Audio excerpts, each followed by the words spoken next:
Ivonne do Amaral Pereira, La dama suicida, tercera parte.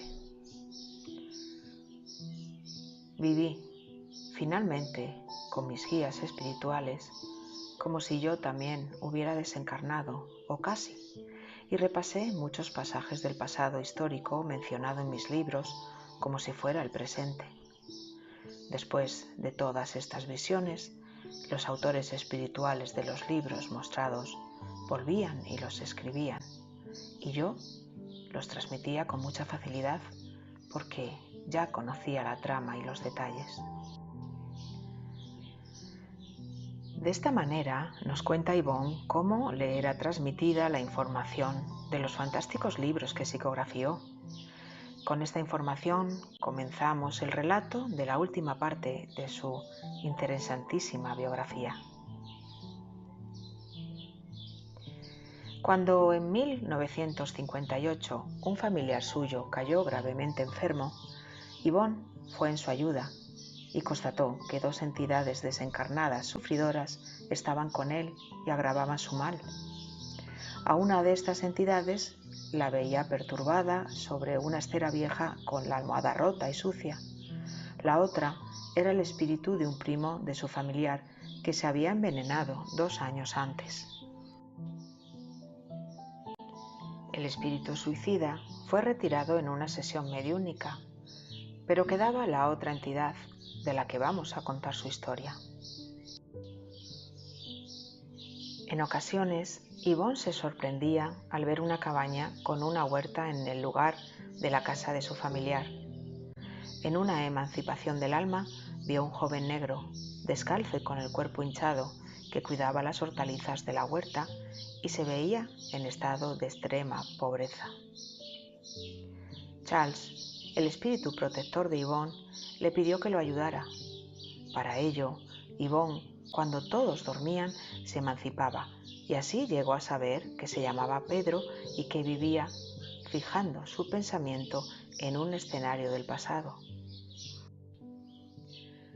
Había tenido sufrimientos físicos por un cáncer y la hinchazón solo eran ecos de la enfermedad que le había causado la muerte.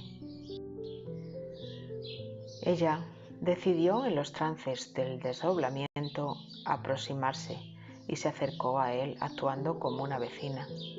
Durante 2 meses le visitó diariamente, le compraba sus hortalizas y le hablaba de la misericordia divina con palabras simples, pues Pedrito era como un niño con poca capacidad de entendimiento. Cuando ella le decía que tenía que ir al médico, él decía que no tenía quien le cuidara las gallinas, ofreciéndose para ello la propia Ivonne. Mientras tanto, en el plano físico, Ivonne seguía con su trabajo, psicografiando libros. Era entonces cuando veía a Pedrito vagar por la casa, ya que era el espacio físico donde estaba situada su huerta. Una noche visitó a Ivonne un espíritu que le dijo que se llamaba José Evangelista. Había sido un hombre de color y esclavo en Brasil cuando estaba encarnado. Ahora llevaba ropajes blancos. Este le informó que tenía órdenes de retirar a Pedrito porque había mejorado su desajuste. Esa misma noche, cuando Ivonne estaba ayudando a Pedrito a atar los guisantes de su huerta, este comenzó a llorar contándole a la médium que había tenido un problema con un tendero italiano al que llamaban señor Romano. En esta tienda, Pedrito compraba lo que necesitaba, pero al enfermar, el tendero fue a su casa y se llevó todo lo que tenía en su hogar, desde los muebles hasta las gallinas y cosas de la huerta. Esto generó en Pedrito un gran odio y este sentimiento era el culpable de quedarse en las vibraciones más bajas. Entonces apareció José Evangelista y le ofreció comprar su terreno y llevarle a un hospital para curarse. Pedrito aceptó cogiendo el dinero que le entregó la entidad y seguidamente preparó una pequeña maleta, cogió su sombrero y se fue al hospital con este espíritu. Y seguro que os estáis preguntando lo mismo que yo. ¿Es lícito ante los códigos espirituales esta falsa compra? Pues esta pregunta se hizo Yvonne y unos meses más tarde tuvo la ocasión, mediante la incorporación de José Evangelista, de preguntarle por el asunto. Este le contestó que no le estaba comprando nada porque nada poseía en la tierra, y esta solución fue caridad para el familiar de Yvonne, al que Pedro estaba afectando con sus vibraciones de enfermedad. Caridad también para su mujer e hijos, que le veían sufrir. Fue caridad librar a Pedro de la fijación mental del cáncer.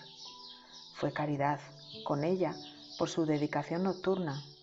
Y fue caridad con los otros hermanos a los que Yvonne podría ayudar al sentirse desligada de Pedro.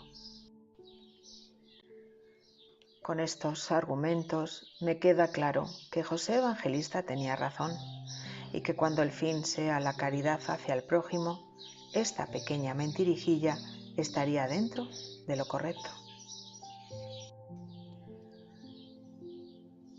Dentro de las muchas facultades mediúnicas que tenía Yvonne estaba la premonición. Esta le era revelada a través de los sueños. Ella cuenta que la premonición que considera más interesante de cuantos sueños premonitorios ha tenido le ocurrió cuando tenía 18 años. Es en esta ocasión que se vio delante de un puente en ruinas que debía atravesar. A su lado percibió una entidad elevada. Era Bittencourt Sampaio, vestido con una túnica vaporosa y una corona de laurel como los antiguos intelectuales romanos. Este le decía que debía de atravesarlo y que debía tener confianza porque tendría ayuda. Con miedo por las aguas que rugían y el puente que se balanceaba debajo de ella, llegó al otro lado. Allí la entidad le dijo que el único recurso para vencer era dedicarse al Evangelio de Cristo y a la doctrina de los espíritus, que ella era un espíritu culpable, que no conocería el matrimonio ni un hogar, pero que debería tener fuerzas para soportar y vencer todo. Y así fue. Nunca se casó ni tuvo hijos. Pasó muchas carencias en el plano material, pero esto no hizo que dejara de trabajar para la doctrina y para el Evangelio de Cristo. A Yvonne, desde muy pequeña, le gustaba leer y estudiar. Fue una esperantista convencida. Trabajó en su propaganda y difusión. Escribió artículos publicados en diarios populares que parece ser se han perdido. Escribió un total de 20 libros mediúnicos. Al conocido por todos, Memorias de un suicida, del cual hablamos en la segunda parte de esta biografía, le sigue En los lienzos del infinito, publicado en 1955, que se centra en la ley de causa y efecto. Esta obra está dividida en dos partes, una dictada por Becerra de Meneses y la otra por Camilo Castelo Branco. Un año después sale a la luz Amor y odio, dictada por el espíritu de Charles, que narra el drama de un antiguo alumno de Allan Kardec acusado de un crimen que no cometió. En 1957 se publica La tragedia de Santa María, de la autoría espiritual de Becerra de Meneses. Este nos cuenta una historia de amor desarrollada en una finca del estado de Río de Janeiro, una historia en la que el médico de los pobres tomó parte, primero como encarnado y finalmente como espíritu, ya desprendido de la materia. León Tolstoy fue el autor espiritual de Resurrección y Vida, de 1963, compuesta por 6 cuentos y 2 novelas breves ambientados en la Rusia zarista. Dramas de la obsesión es dictado por Becerra de Meneses. Esta obra se publica en 1964. Contiene 2 novelas basadas en hechos reales, que nos ayuda a comprender el fenómeno de la obsesión y los lazos profundos que pueden establecerse entre las criaturas a través del odio y la venganza. Existen 5 romances que están relacionados con la vida de Yvonne, donde todos los personajes están involucrados durante varias existencias. Muy popular es la trilogía de la que ahora vamos a hablar, cuyo primer volumen se llama En las vorágines del pecado, publicado en 1960. Charles, el espíritu guía de Yvonne, relata la trágica historia de la masacre de los hugonotes en la noche de San Bartolomé en 1572. En 1976 se publicó el segundo volumen, titulado El caballero de Numier. Dictado también por Charles, muestra la encarnación de la médium en Francia en la personalidad de Bert de Somerville. Y el tercero y último es el titulado El drama de la Bretaña y publicado en 1978, también de Charles, donde nos cuenta cómo la médium con la personalidad de Andrea de Guzmán se suicida por ahogamiento. En 1974 se publica Sublimación, cuyo autor espiritual fue el espíritu protector Charles y Leo Tolstoy. Está basada en otra encarnación de Yvonne que sucede en el año 40 después de Cristo en Persia. Y la última obra relacionada con las existencias de Yvonne se publica en el año 2000, curiosamente, después de 16 años desde su desencarnación, y se titula esta obra Un caso de reencarnación.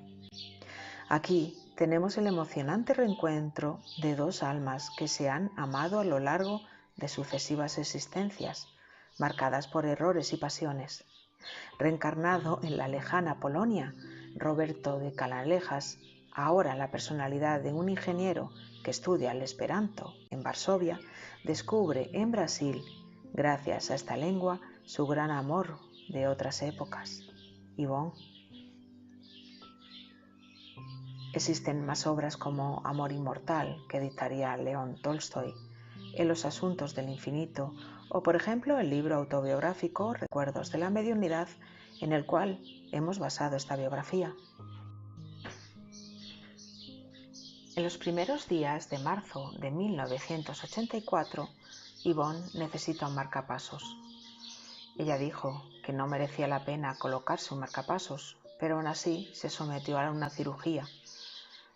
Al hacerle la primera incisión surgió una hemorragia que no se pudo contener, volviendo a la patria espiritual el 9 de marzo del citado año. En su entierro, médiums videntes dijeron que ella estaba consciente y daba las gracias por lo vivido en esta existencia. 3 días después, dio su primera comunicación en la Federación Espírita Brasileña, perfectamente lúcida y dando las gracias por las oportunidades de trabajo que le habían dado en esta encarnación. Desde el plano espiritual trabaja en reuniones de obsesión y suicidio, dictando escritos de sus trabajos. En 2013 parece ser que la Federación Espírita Brasileña publica 4 obras inéditas que su familia tenía. Estas están dictadas por Becerra de Meneses, León Tolstoy y Charles, su espíritu guía. Existe una historia en el Anuario Espírita del 2004 donde cuenta que el 18 de julio de 1998, en la llamada Librería Espírita Yvonne Pereira, el librero Augusto Marqués de Freitas vio como un señor y su hija, una jovencita de unos 20 años, pasaron frente a la puerta del local. De apariencia humilde, la joven avisó a su padre emocionada indicándole el libro Enjugando lágrimas de Chico Xavier y Elías Barbosa por varios espíritus. A continuación entraron en la librería y el padre explicó que habían venido desde muy lejos para solucionar un problema. Él dijo que había soñado con una señora que le decía que leyeran ese libro, pues mucho le iba a favorecer el entendimiento de ciertas cosas que estaban pensando hacer, incluso atentar contra su vida. El librero quiso saber quién era la señora del sueño, pero antes de hacer su pregunta, el hombre, indicando una fotografía de Yvonne que tenían expuesta en la librería, le dijo que era a ella la señora de su sueño. Este no fue el único caso, pues según Freitas era el 4.º caso semejante de personas con ciertos problemas que fueron hasta la librería enviadas por Yvonne, que en sueños les indicaba que se acercaran a este lugar y que allí encontrarían orientación y consuelo para sus problemas. Muchas gracias.